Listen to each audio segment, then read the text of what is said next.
as it relates to our businesses.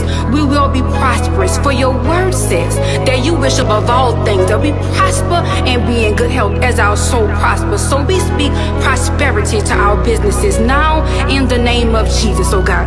We thank you for trademarks. We thank you for LLCs. We thank you for sole proprietorships. We thank you for DBAs. We thank you for legally protecting our business and our assets, God.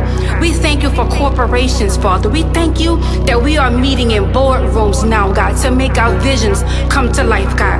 We thank you that our businesses are on a bigger stage than what we ever thought. God, we ask you now, God, to blow our minds in this next level of entrepreneurship.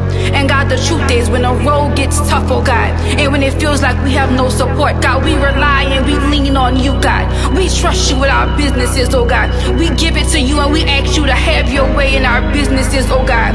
We know that you can do all things, God. You do all things well. So now in the name of Jesus, we submit our ideas to you. We submit our dreams to you. God, I